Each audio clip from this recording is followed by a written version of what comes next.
말씀은 마태복음 9장 9절에서 13절까지 말씀인데요. 저와 여러분이 한 절씩 교독하겠습니다. 예수께서 그곳을 떠나 지나가시다가 마테라 하는 사람이 세관에 앉아 있는 것을 보시고 이르시되 나를 따르라 하시니 일어나 따르니라. 예수께서 마태의 집에서 앉아 음식을 잡수실 때에 많은 세리와 죄인들이 와서 예수와 그의 제자들과 함께 앉았더니 바리새인들이 보고 그의 제자들에게 이르되 어찌하여 너의 선생은 세리와 죄인들과 함께 잡수시느냐? 예수께서 들으시고 이르시되 건강한 자에게는 의사가 쓸데없고 병든 자에게라야 쓸데있느니라. 우리 함께 읽겠습니다. 너희는 가서 내가 긍휼을 원하고 제사를 원하지 아니하노라 하신 뜻이 무엇인지 배우라.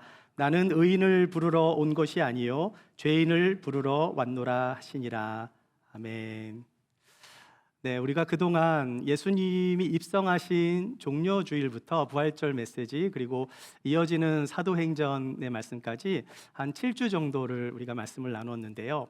사도행전이 총 28장으로 되어 있어요. 28장으로 되어 있기 때문에 우리가 사도행전을 다 해도 되지만 또 한 장씩 우리가 하더라도 28장까지 다 하려면 또 11월 정도는 돼야 마칠 수가 있거든요. 그래서 잠시 여기서 브레이크를 하고 또 다음번에 두 번째 시즌 말씀을 나누도록 하고요.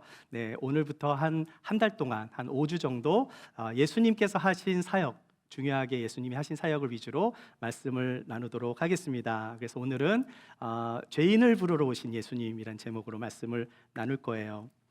여러분, 고대 유대인의 문화에서 이름은 정체성과 사명을 뜻하는 거 여러분 다 아실 거예요. 예수님의 자칭 수제자로 불리던 베드로의 원래 이름이 뭐였죠? 베드로의 원래 이름은 시몬입니다. 자, 그런데 예수님은 시몬에게 새로운 정체성을 부여해 주시면서 이름을 지어 주신 거예요. 그 이름이 뭐예요? 베드로예요. 여러분, 이 베드로의 뜻이 뭡니까?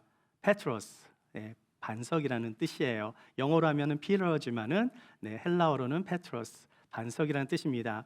예수님은 시몬에게 반석이라는 뜻의 베드로라고 이름을 지어 주시고 초대교회가 세워지는데 정말 반석의 역할을 하게 하세요. 자, 그럼 제가 질문을 드릴게요. 예수님의 제자 중에 오늘 읽은 마태복음의 저자의 마태의 원래 이름이 무엇일까요? 마태의 원래 이름은 레위입니다. 여러분, 마가복음 2장 14절 말씀 한번 읽어볼까요? 시작. 또 지나가시다가 알페오의 아들 레위가 세관에 앉아 있는 것을 보시고 그에게 이르시되 나를 따르라 하시니 일어나 따르니라. 이 마테라는 이름은요, 하나님의 선물이라는 뜻이에요. 헬라어로 하면은 마테오스인데요. 이 마테오스의 뜻은 하나님의 선물. 여러분, 예수님을 배반했던 가룟 유다가 스스로 목을 메어 죽고 나서 12명의 사도의 수를 채워야 되니까 한 명의 제자를 새로 뽑습니다. 그래서 여러분, 사도행전 1장을 보면 두 후보자 중에 요셉과 마띠아 중에 제비를 뽑았는데 누가 뽑혔을까요? 제비를 딱 뽑으니까 이 사람이 마띠아가 뽑혀요. 이 마띠아의 헬라어 이름이 마티아스예요. 마티아스. 자, 그런데 이 마티아스와 마태 헬라식 이름 마테오스는요 같은 뜻이에요. 마티아스와 뭐예요? 마테오스 같은 뜻입니다. 자, 그래서 모두 하나님의 선물이라는 뜻입니다. 따라서 이 마태는요 예수님에 의해서 붙여진 새로운 이름이고요. 원래 이 마태의 오리지널 이름이 레위라 그랬잖아요. 근데 여러분, 레위라는 이름은 아무나 사용하지 않는 이름이에요. 왜 그렇습니까? 이 레위라는 이 말이 이름이 원래는 레위 지파에서 온 이름이기 때문에 우리 신명기 10장 8절 말씀을 함께 보겠습니다. 그때 여호와께서 레위 지파를 구별하여, 자, 레위 지파 사람들을 따로 구별했죠. 12지파 중에서. 그래서 이 사람들한테만 언약궤를 맬 수 있게 했고요. 또 하나님 앞에서 섬기는 일, 하나님께 제사를 드리는 일과 또 성전을 돌보는 그런 모든 책임에 관련된 그런 거룩한 가문에서 태어난 사람이 레위였다는 거예요.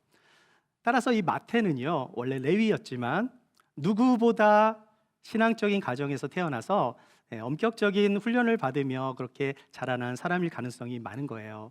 자, 그런데 그가 지금 어디에 앉아 있습니까? 9절 말씀을 보시면 읽어볼까요? 예수께서 그곳을 떠나 지나가시다가 마테라 하는 사람이 세관에 앉아 있는 것을 보시고 이르시되 나를 따르라 하시니 일어나 따르니라. 마태복음의 저자 마태가 지은 말씀이 마태복음이죠. 마태는 자기를요 레위라고 소개하지 않고 마태, 예수님이 주신 이름을 사용하고 있는 거예요. 마태라고 자기를 소개하면서 지금 그가 어디에 앉아 있습니까? 어디에 앉아 있죠? 세관에 앉아 있는 것을 예수님이 보신 거예요. 자, 그러니까 마태의 직업이 뭐예요? 텍스 컬렉터, 세금을 징수하는 세리였어요. 요즘 시대의 세리는요, 뭐 IRS에서 일하거나 세무사에서 일을 한다면 굉장히 좋은 직업이지만 예수님 시대에서 세리는 유대인이 가장 싫어하는 사람 1순위였습니다. 왜 그렇습니까?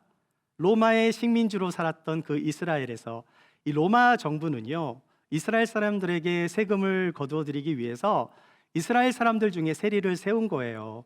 그리고 로마 정부는 이들과 계약을 합니다. 어떤 계약을 할까요? 영어로는 contract based work, 한국말로 하면은 도급제인데 할당된 세금만 거두어 주면 그 이상 걷는 거는 네가 알아서 해. 세리의 몫으로 다 인정을 해준 거예요. 자, 그래서 세리들은 이왕 거둘 거 많은 세금을 거두어 들여서 남는 것은 자기 주머니에 채워놓고 그것으로 남는 것으로 고리대금 이런 것도 하면서 많은 돈을 그렇게 축적하면서 그렇게 모으며 살았던 거예요.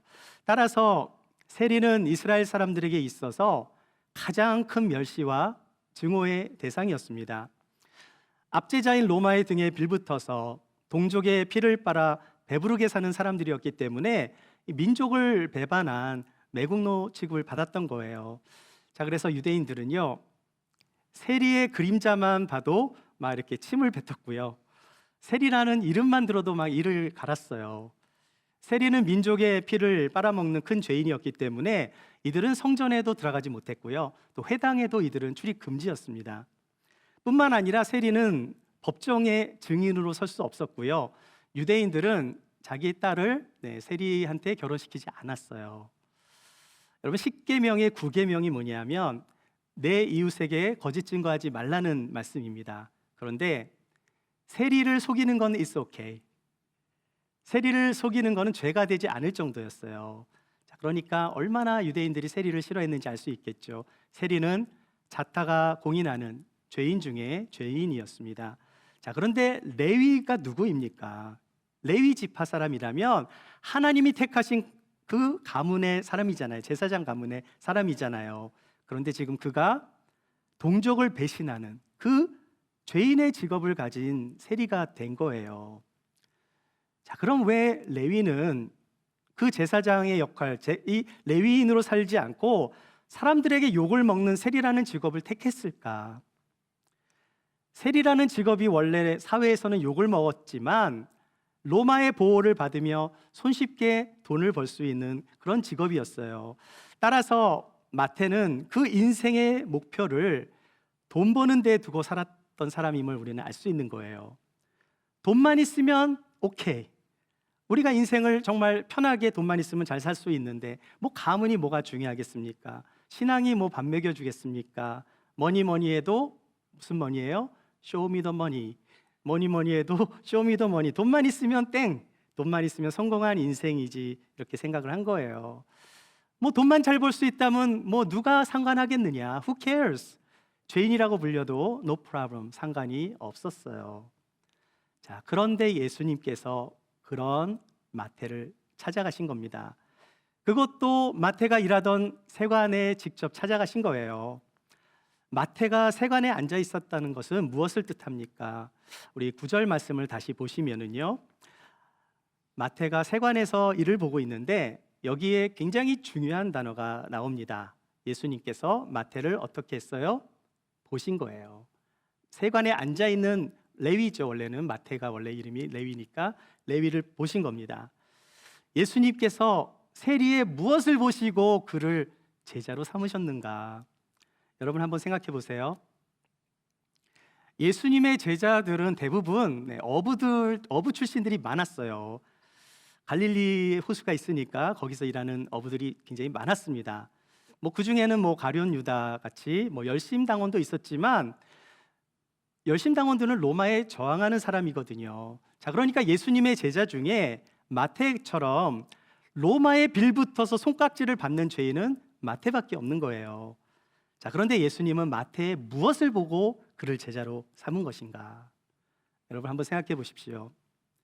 만약 마태가요 예수님의 제자가 되지 못했다면 우리의 신학 성경에는 마태복음이 없을 거예요.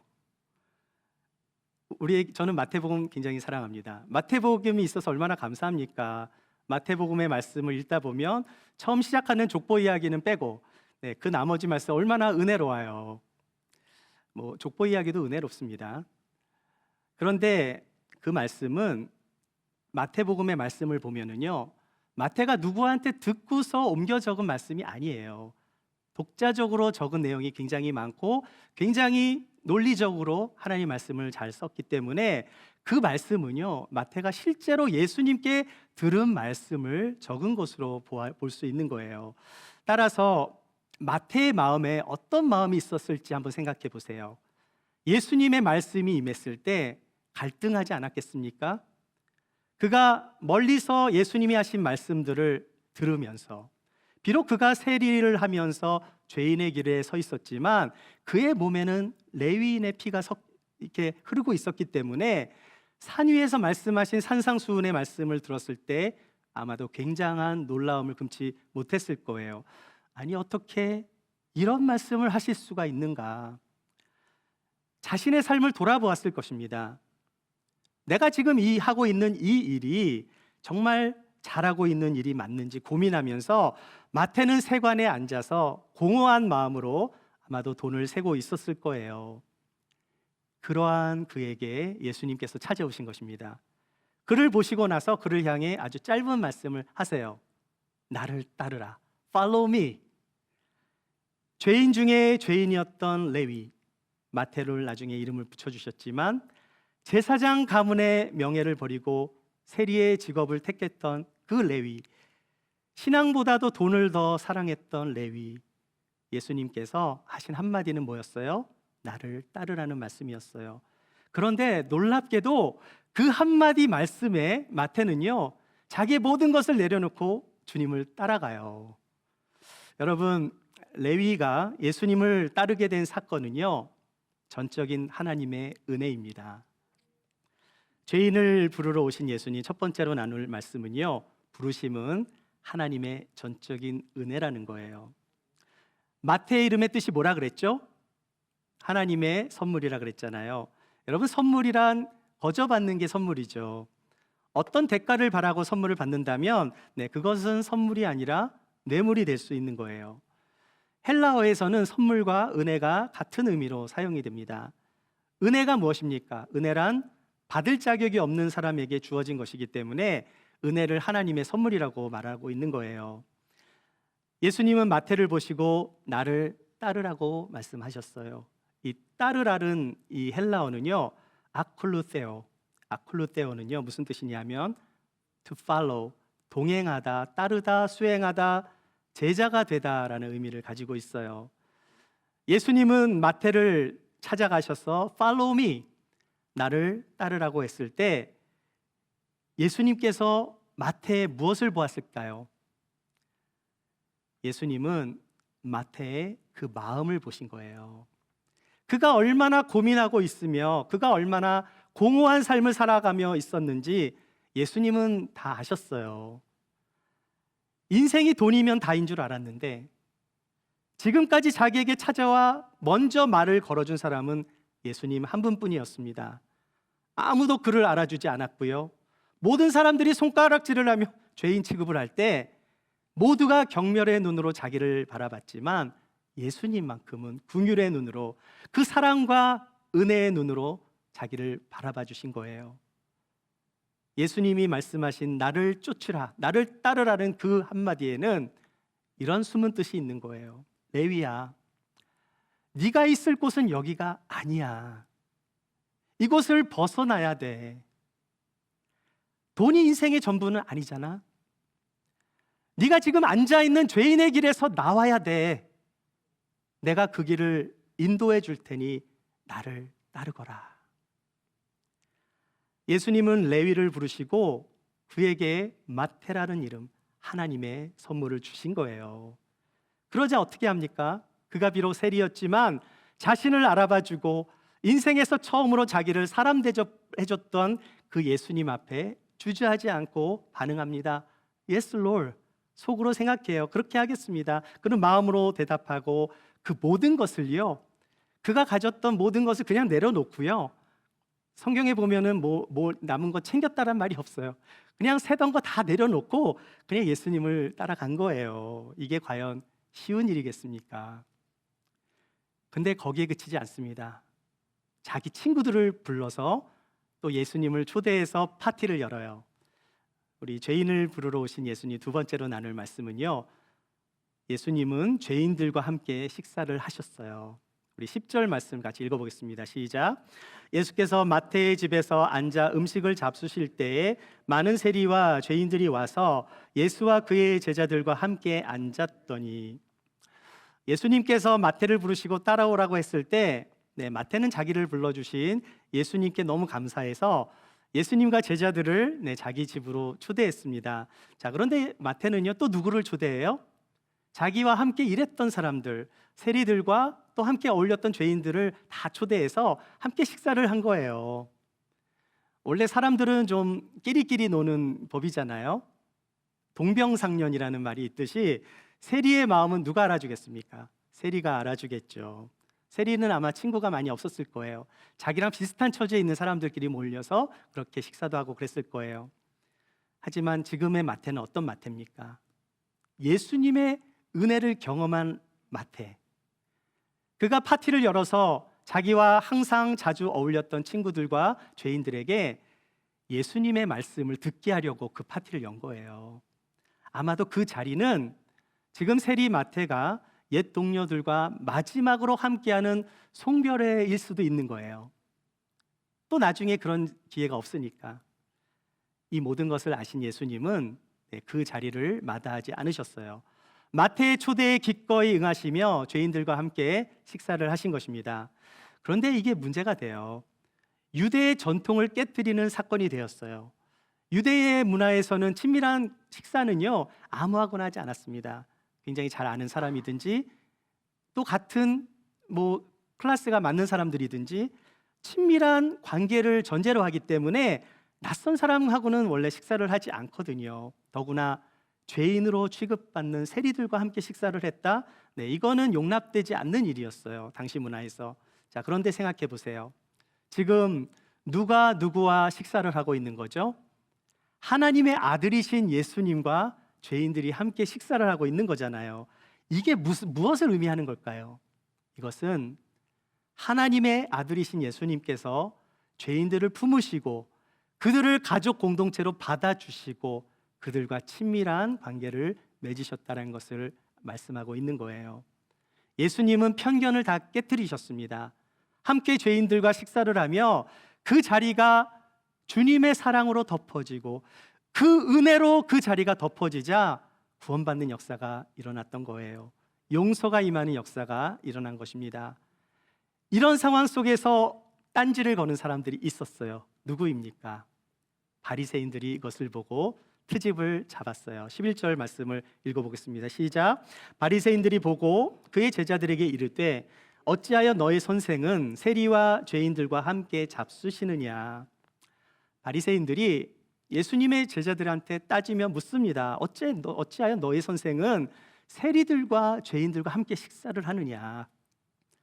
바리새인들은 예수님의 제자들에게 그 예수님의 불의를 이야기하면서 부정적인 이야기를 제자들한테 하면서 예수님과 제자들의 사이를 좀 이간질시키려고 그런 말을 한 겁니다. 하지만 당시 이 말은요, 율법자들인 그 율법주의자들인 바리새인들이 보기에 사실은 충분히 따질 수 있는 그런 질문이었어요. 왜냐하면 그 당시 사회에서 하나님을 경외하고 말씀을 전하는 자가, 율법에 능통한 자가 죄인들과 함께 식사를 한다는 것은 이거는 이례적인 일이었기 때문에 충분히 그런 질문을 할 수는 있는 것입니다. 하지만 예수님께서 그들의 의도를 아시고 너무나 유명한 말씀을 하시죠. 12절 말씀, 우리가 잘 아는 말씀, 큰 소리로 한번 읽어보겠습니다. 시작. 예수께서 들으시고 이르시되 건강한 자에게는 의사가 쓸데없고 병든 자에게라야 쓸데있느니라. 여러분, 이 말씀은요, 유대인이라면 누구나 다 아는 말씀이에요. 이건 속담입니다. 고대에서부터 오는 속담을 예수님께서 그냥 인용해서 말씀하신 거예요. 이 말씀을 더 잘 이해하기 위해서는 우리가 예레미야서 말씀 한번 보기 원하는데요. 예레미야서 8장 22절 말씀 한번 읽어볼게요. 시작. 길르앗에는 유향이 있지 아니한가? 그곳에는 의사가 있지 아니한가? 딸 내 백성이 치료를 받지 못함은 어찌 됨인고? 여러분, 예레미야 선지자가 활동했던 시기는요, 남유다가 망해가던 마지막 시대였어요. 그들이 망할 수밖에 없었던 이유가 이 말씀입니다. 여러분, 길르앗에 가면 약재로 사용하던 유향이 많았고요, 의사도 많이 있었는데 유다 백성들은 치료를 받지 못하고 있는 것을 한탄한 거예요. 거기에만 가면 약재도 있고 의사도 있는데 왜 유다 백성들은 치료를 받지 못하고 있을까요? 이 말씀은 너희들 바로 앞에, 바로 옆에 하나님이 계시는데 왜 하나님께 나아가서 치료를 받지 않느냐, 이 말씀을 비유로 한 겁니다. 왜 하나님께 나아가지 않아서 여전히 병든 자로 살아가고 있는지를 묻고 있는 거예요. 호세아서 말씀을 또 찾아보실까요? 호세아서 5장 13절 말씀 읽어볼게요. 시작. 에브라임이 자기의 병을 깨달으며 유다가 자기의 상처를 깨달았고 에브라임은 아수르로 가서 야렙 왕에게 사람을 보내었으나 그가 능히 너희를 고치지 못하겠고 너희 상처를 낫게 하지 못하리라. 에브라임아 그러면 북이스라엘을 뜻하는 단어입니다. 북이스라엘 사람과 남유다 모두가 병든 자들이에요. 이들은 자기가 병든 것을 알았어요. 자, 그런데 에브라임이 누구를 찾아갑니까? 에브라임이 하나님을 찾아간 것이 아니라 엉뚱하게 아수르 왕한테 가서 치료할 방법을 찾았지만 치료를 못 받은 거죠. 상처가 낫지 않은 것입니다. 자, 그러니까 마땅히 하나님께 나아가야 할 사람들이 엉뚱한 곳에 마음을 두고 아수르의 도움을 요청했으니 나올 수가 없었던 거예요. 자, 그렇다면 예수님께서 하시고자 하는 말씀이 무엇일까요? 진짜 병든 상태는 무엇을 말하는 것일까요? 진짜 병든 상태는요, 하나님께로 나아가지 않는 것이 진짜 병든 상태라고 말씀하고 있는 거예요. 병든 자에게 필요한 것은 의원이잖아요. 그런데 지금 세리들과 죄인들은 누구와 함께 있습니까? 영원한 치료자가 되시는 예수님과 함께 식탁에 앉아 식사를 하고 있는 거예요. 이들이 잘하고 있습니까? 못하고 있습니까? 죄인들이 예수님과 식사를 하는 거는 너무나 잘하고 있는 거잖아요. 하지만 스스로를 의롭다고 하는 바리새인들은 무엇을 하고 있어요? 이들은 진정한 치료자이신 예수님을 믿지 못했기 때문에 자기 스스로는 건강한 사람이라고 생각했지만 이들이 진짜 병든 자가 되는 거예요. 그렇다면 바리새인들이야말로 진짜 예수님이 필요한 사람인 거잖아요. 왜냐하면 그들이야말로 진정으로 병든 자들이기 때문에. 그러나 스스로 의롭다고 말하는 바리새인들은 예수님이 바로 옆에 있음에도 불구하고 그를 메시아로 알아보지 못했다라는 거예요. 마치 에브라임이 하나님을 찾지 않고 아수르에 가서 치유를 받으려고 했던 것처럼 길르앗에 유향이 있고 거기에는 의사들이 많지만 유대인들은 치료를 받지 못했습니다. 왜 그렇습니까? 하나님을 찾지 않은 거예요. 자기를 죄인이라고 생각했던 무리들은 예수님과 함께 식사한다라는 그 자체가 은혜이자 선물이 된 거예요. 예수님은 마태처럼 비록 자신은 죄인이지만 주님을 만났을 때 자신의 죄를 버리고 과거를 청산하고 결단하고 따르는 사람을 축복해 주신 것입니다. 그 죄를 해결해 주시기 위해 예수님께서 오신 거예요. 하나님과 인간의 화목을 위해서 브릿지 역할을 해주시기 위해서 나는 의인을 부르러 온 것이 아니라 죄인을 부르러 왔노라 말씀하신 거예요. 마지막으로 죄인을 부르러 오신 예수님 세 번째 말씀은요, 죄에서 구원을 받아 제자의 삶을 사는 것입니다. 우리 옆에 분들과 제자의 삶을 삽시다. 한번 인사 한번 나누시죠. 제자의 삶을 삽시다. 우리 13절 말씀 같이 한번 읽어보겠습니다. 시작. 너희는 가서 내가 긍휼을 원하고 제사를 원하지 아니하노라 하신 뜻이 무엇인지 배우라. 나는 의인을 부르러 온 것이 아니요 죄인을 부르러 왔노라 하시니라. 아멘. 여러분, 이 말씀의 뜻이 무엇입니까? 하나님이 원하시는 것은 외적인 종교적인 마음의 제사가 아니라 자비와 긍휼의 마음이고, 예수님은 바로 그 마음, 그 자비의 마음으로 죄인을 구원하러 오셨다라는 말씀이에요.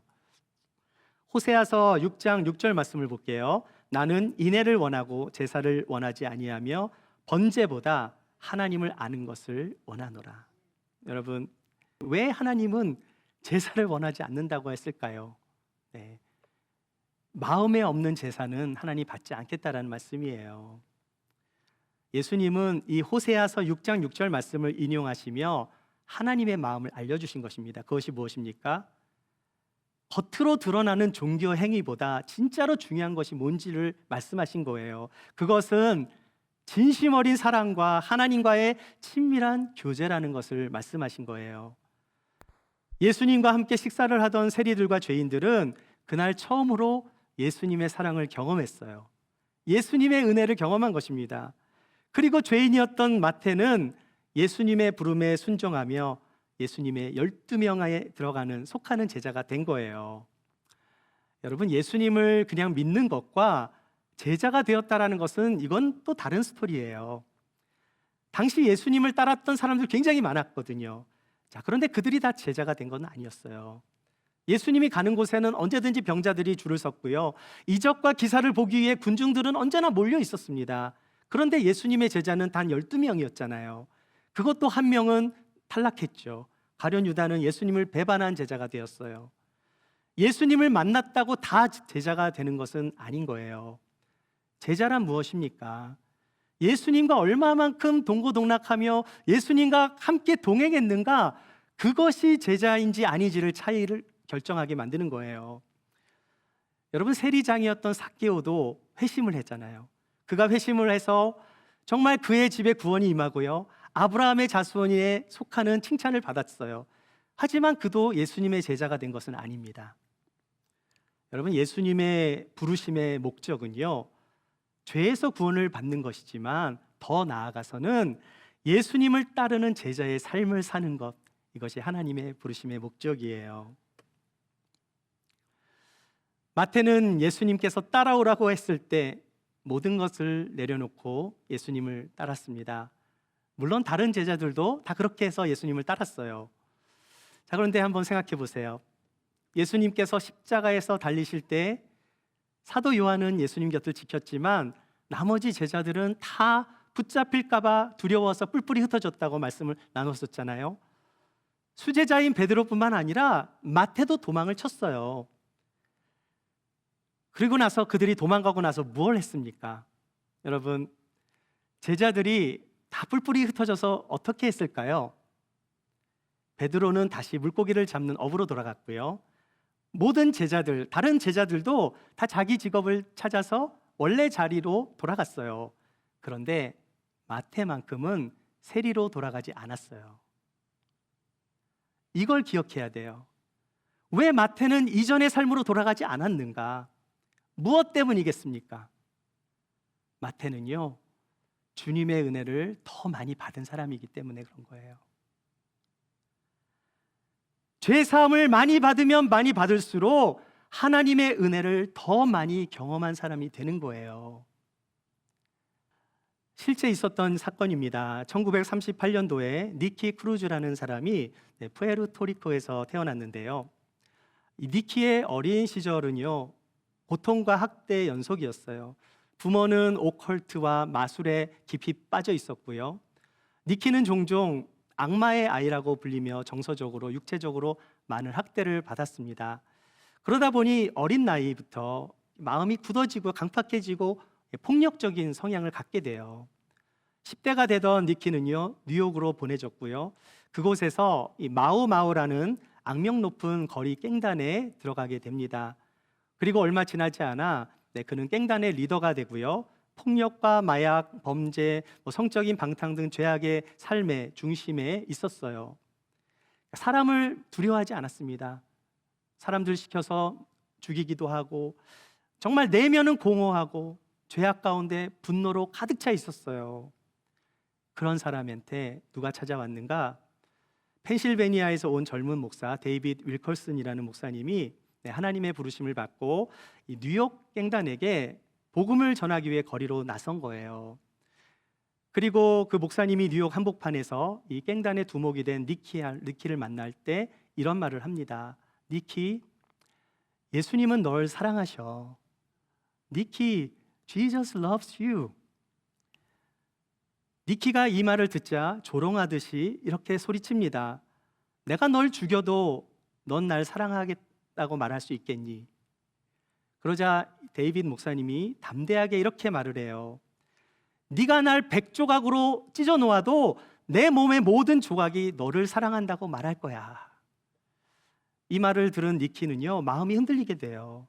그리고 며칠 후 데이빗 윌컨슨 목사님이 큰 집회를 열게 되었는데 니키와 함께 갱단들도 같이 거기에 참여를 하게 됩니다. 그 집회에서 이 니키는 성령의 강력한 임재 가운데 눈물을 흘리며 무릎을 꿇게 돼요. 그는 예수님을 자신의 구주로 영접을 하고요, 자신이 지은 모든 죄를 회개합니다. 그날 이후 그는 갱단에서 떠났고요, 과거의 죄악된 삶을 청산하게 돼요.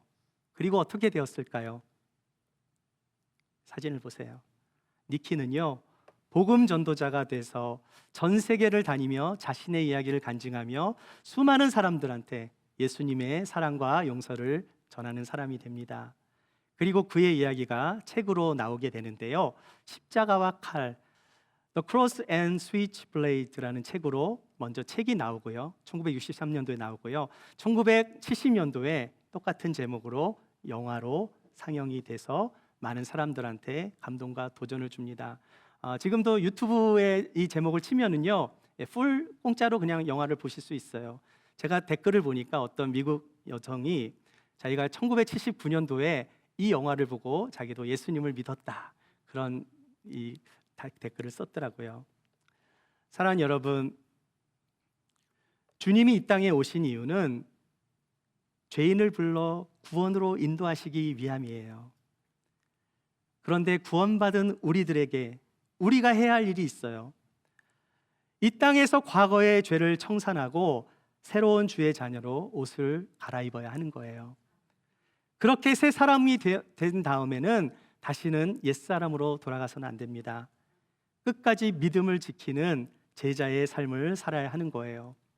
주님이 부르셨다면 끝까지 달려가야 합니다. 믿음의 경주를 완주해야 면류관을 받게 되는 거예요. 예수님은 저와 여러분의 구원을 위해서 이 땅에 오셨습니다. 하나님과의 막힌 담을 허물어 주시기 위해서 화평하시는 평강의 왕으로 이 땅에 오셨어요. 그 주님의 부르심에 예스하시며 우리의 생명이 다하는 날까지 뒤를 돌아보지 마시고 앞으로 전진하며 제자의 삶을 살아가며 믿음의 경주를 완주하시는 저와 여러분이 되시기를 주의 이름으로 축원합니다.